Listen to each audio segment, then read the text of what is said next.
बलौदाबाजार जिले के बार नयापारा अभयारण्य से एक बाघ के बाहर निकलने और गांव के खेतों में घुसने की खबर से इलाके के किसान दहशत में हैं।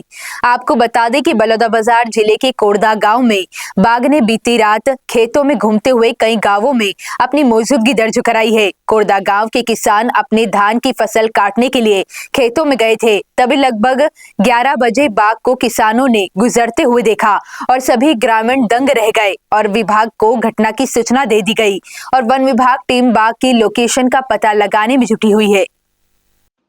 मयंक अग्रवाल डीएफओ बलौदाबाजार ने ग्रामीणों के साथ रात्रि 7 बजे कोड़दा गांव के खेतों में पहुंचकर मुआयना किया, जहां बाघ के पदचिह्न मिले और ग्रामीणों को सतर्क रहने की सलाह दी। उन्होंने कहा कि खेतों में काम करने बच्चों और बुजुर्गों को नहीं भेजें। वहीं ग्रामीणों ने अपनी सुरक्षा को लेकर चिंता जताई है। किसानों का कहना है कि बाघ के डर से वे खेतों में काम करने से बच रहे हैं, जिससे फसल का नुकसान हो सकता है। वन विभाग ने ग्रामीणों से सतर्क रहने और किसी भी संदिग्ध गतिविधि की तुरंत सूचना देने की अपील की है।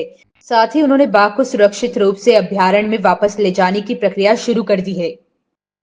हमें ग्रामीणों के माध्यम से खबर मिली कि बाघ का विचरण कोरदा गांव में है। हमने तत्काल अपनी टीम को यहाँ भेजा और बाघ के पदचिन्ह से यह कंफर्म हुआ कि बाघ का विचरण गांव के खेत के समीप था। उसको देखते हुए विभाग के द्वारा तत्काल टीम को मौके पर डिप्लॉय किया गया और आगे की हमने स्ट्रेटजी बनाई है। रात भर यहाँ पे स्टाफ 3 दल बना के पेट्रोलिंग करेंगे और सभी गांव में इस हेतु मुनादी भी कराई गई है।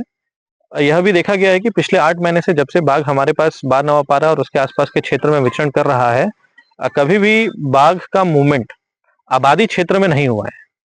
तो वैसा ही हम आगे अनुमान लगा रहे हैं कि वह अपने एक नेचुरल कोर्स पे चल रहा है।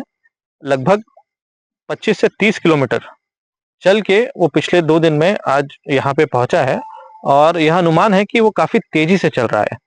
तो आगे बिलासपुर जिला भी जा सकता है, जांजगीर चांपा भी जा सकता है। वहाँ के डीएफओ साहबान से भी बात करके उनको अलर्ट कर दिया गया है और लगातार हमारे द्वारा मॉनिटरिंग की जा रही है। अभी तक कोई नुकसान वगैरह नहीं, अभी तक किसी चीज का कोई नुकसान की खबर हमारे पास नहीं है। सर, रिहायशी इलाके में आने से लोगों में भारी डर नहीं, अभी तक बाघ के रिहायशी इलाके में आने की कोई खबर हमारे पास नहीं है।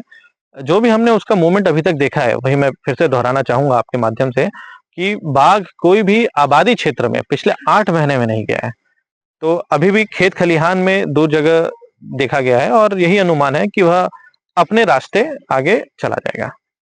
पानी के लिए ना ग्राम डोंगरा से ना 17 मजदूर लेके आया था और हम लोग फसल काटने के लिए जैसे खेत में उतरे थे तो हम लोग फसल काटना शुरू किए और मैं वहीं किनारे पेड़ के किनारे खड़ा था और लगभग आधा घंटा के बाद वहीं किनारे में आवाज आया तो ना सब कोई चिल्लाए। उसके बाद देखे सर, यहाँ हम लोग खड़े थे, वहां से 30 मीटर की दूरी से मेड़ के किनारे किनारे आ रहे थे। उसके बाद हम लोग आवाज पाते ही वो अपना थोड़ा दिशा परिवर्तन करके सामने तरफ गया। अभी गांव में किस टाइप का माहौल है? अभी गांव में तो दहशत का माहौल है पूरा।